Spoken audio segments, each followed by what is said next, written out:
नमस्ते साथियों। आज की इस वीडियो में हम एक महत्वपूर्ण विषय को जो है वो डिस्कस करने वाले हैं कि कई बार कई कर्मचारियों की जो सर्विस है उसको बैक डेट से उसको काउंट करने के निर्णय जो है वो कोर्ट द्वारा दिए जाते हैं, या बैक डेट से किसी कर्मचारी को जो है फाइनेंशियल बेनिफिट दिया जाता है। तो उस स्थिति में उस एम्प्लॉय को जो है वो लाभों का निर्धारण जो है किस प्रकार से होगा, इस विषय को हम आज चर्चा के। तो दो मामलों में जो है वो माननीय न्यायालय द्वारा निर्णय सुनाए जा सकते हैं कि एक तो जो है कोई एम्प्लॉय जो है वो किसी डेट को नियुक्त हुआ और उसके पीछे की कोई टेम्परेरी सर्विस थी, कॉन्ट्रैक्ट सर्विस थी या डेली वेजेस सर्विस थी, कोई भी सर्विस हो सकती है, और न्यायालय ने निर्णय दिया कि उसकी जो सर्विस है उसको जो है वो बैक डेट से जो टेम्परेरी सर्विस से जो है उसको जो है वो काउंट किया जाए। दूसरा, न्यायालय ये भी निर्णय दे सकते हैं कि उसको जो फाइनेंशियल बेनिफिट्स जो हैं वो बैक डेट से मिलेंगे। तो उस स्थिति में उसके लाभों का जो निर्धारण है वो किस प्रकार से होगा, आज इस विषय को हम इस वीडियो में चर्चा करते हैं।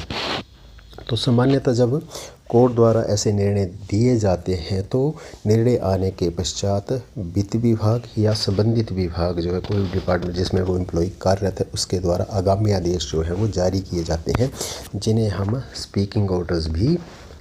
कहते हैं। दूसरा, यदि कोई याचिकाकर्ता जो है, एम्प्लॉय जो है, उस निर्णय को सीधे ही अपने कार्यालय में देता है तो उस स्थिति में कार्यालय को उस निर्णय को स्वीकार कर यथाशीघ्र उसे जो अपनी हायर अथॉरिटी को जो है वो स्पीकिंग ऑर्डर्स के लिए प्रेषित करना चाहिए। जब कार्यालय के पास स्पीकिंग ऑर्डर्स आ जाते हैं तो कार्यालय को उन आदेशों का सावधानीपूर्वक अवलोकन कर माननीय न्यायालय द्वारा जो सीमा निर्धारित की गई है, जो निर्देश दिए गए, उनके अनुसार जो है वो याचिकाकर्ता के लाभों को सुनिश्चित करना चाहिए। अब सामान्यतः क्या क्या लाभ जो है वो इसमें रहते हैं, तो अब उनको हम डिस्कस करते हैं। तो सबसे पहला काम जो रहेगा उसमें निर्णय आने के पश्चात, स्पीकिंग ऑर्डर आने के पश्चात की उसकी जो पे फिक्सेशन है उसका निर्धारण जो है वो होगा। उसकी पे जो है फिक्स की जाएगी जिस डेट से उसकी जो है सर्विसेज को काउंट करने को कहा गया है, या जिस डेट से उसको फाइनेंशियल बेनिफिट देने को कहा गया है। और कब तक करना है, तो आज से पिछले महीने तक जो है या इस महीने तक जो है वो उसकी पे फिक्सेशन जो उसका निर्धारण जो है किया जाएगा। वेतन निर्धारण होने के पश्चात वर्तमान में जो उसको वेतन मिल रहा है उसका संशोधन जो है वो किया जाएगा, उसकी पे को जो है वो बढ़ाया जाएगा। तीसरा है उसमें कि उसकी जो बकाया राशि, उसके अनुसार पे फिक्सेशन के अनुसार जो उसका बकाया बनेगा उसको कैलकुलेट करना, और जो निर्धारित समय सीमा है, कोर्ट द्वारा जो सीमा दी गई, लिमिट जो दी गई है, एक टाइम लिमिट जो दी गई है, उसमें उस बकाया राशि का भुगतान जो है वो नियमों के अनुसार करना। इस बकाया राशि का भुगतान करते वक्त हमें कुछ बातों का जो ध्यान रखना आवश्यक है कि उसकी जो पे फिक्सेशन के जो ऑर्डर हैं वो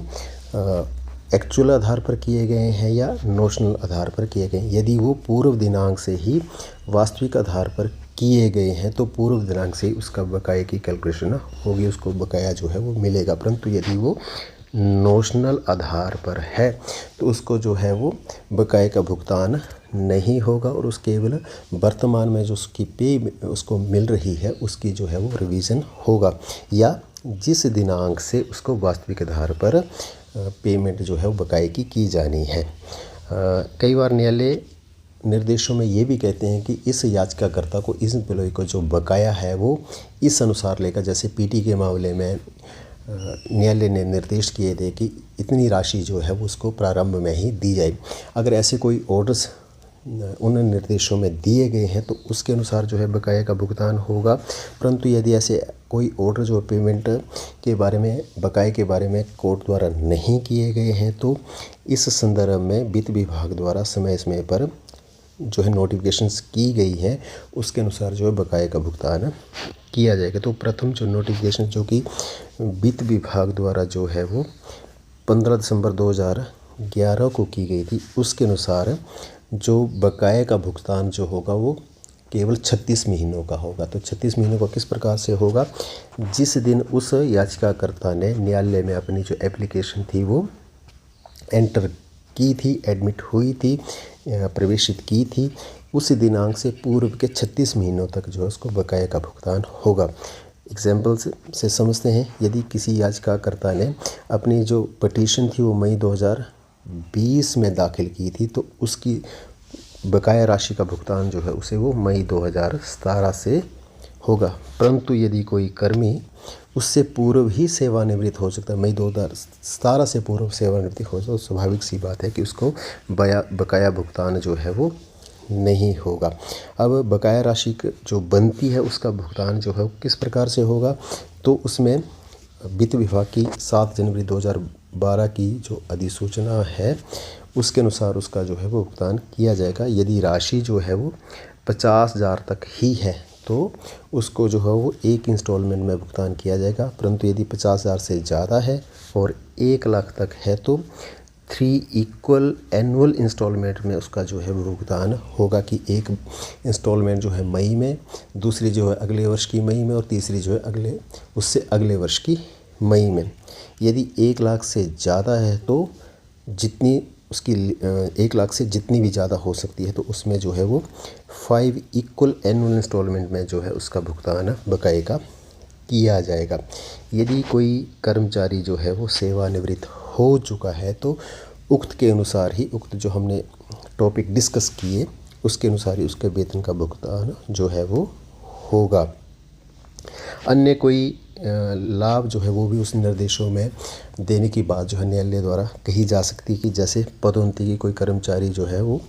उसके बराबर का पहले पदोन्नत हो गया तो उसकी पदोन्नति के संदर्भ में हमें जो है उसका मामला जो है पदोन्नति के लिए वो हायर अथॉरिटी को जो है प्रेषित करना चाहिए। पेंशन लाभों का संशोधन, की कोई कर्मचारी अगर रिटायर हो गया है और पेंशन नियमों के अनुसार वो उन लाभों को पाने का जो है वो पात्र है, जैसे कि पेंशन पाने के लिए मिनिमम सर्विस जो 10 साल की रिक्वायर्ड है, ग्रेच्युटी पाने के लिए जो सर्विस है वो 5 साल की चाहिए, तो उसके अनुसार उसकी पेंशन, उसकी जो ग्रेच्युटी है और कम्यूटेशन, यदि वो दोबारा से उसको संशोधन करने के लिए अपना जो ऑप्शन देता है तो उस स्थिति में उसके मामला जो है वो एजी ऑफिस को प्रेषित किया जाएगा और स्वीकृति मिलने पर इनका जो है भुगतान जो है वो उसको याची को किया जाएगा। साथ ही साथ लीव इनकैशमेंट जो उसका संशोधन भी जो है वो होगा, क्योंकि अभी ही 2 वर्ष पूर्व एक न्यायालय का निर्णय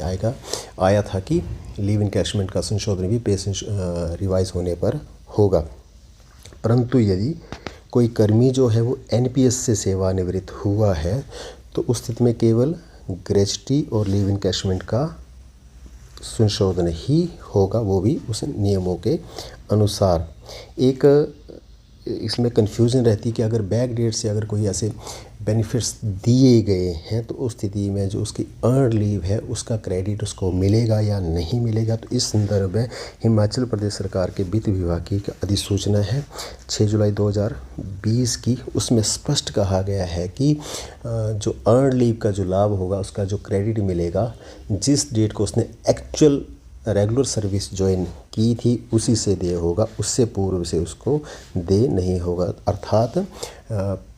बैक सर्विस जो उसकी काउंट हुई है वहाँ से उसको जो है अर्न लीव का लाभ नहीं मिलेगा। हाँ, अगर न्यायालय के आदेशों में ऐसी अर्न लीव के संदर्भ में कोई बात की गई है तो उसके अनुसार उसको लाभ मिल सकता है। तो इस प्रकार से उसको जो है वो लाभ याची को जो है वो याचिकाकर्ता को जो है वो मिलेंगे। मेरा आपसे निवेदन है कि जब भी हमारे पास ऐसे निर्देश कोई आते हैं तो हम तुरंत जो है उसकी अनुपालना जो है निर्धारित अवधि में करें और याची को उसके लाभ देना जो है वो सुनिश्चित करें। अन्यथा हम सभी जानते हैं कि अगर न्यायालय के आदेशों की अनुपालना जो है वो निर्धारित समय में नहीं होती है तो वो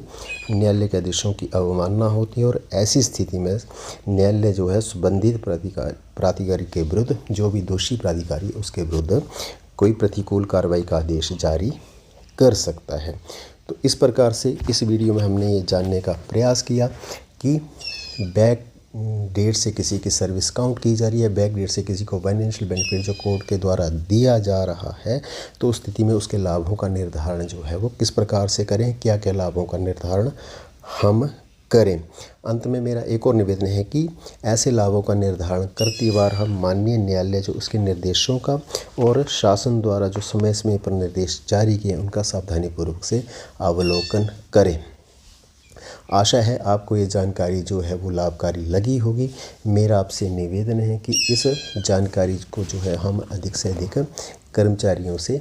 साझा करें, ताकि कोई भी कर्मचारी जिसको ऐसा कोई लाभ मिला है उसका जो उससे जो है वो लाभ जो है वो निर्धारित समय में जो है वो मिलना सुनिश्चित हो सके।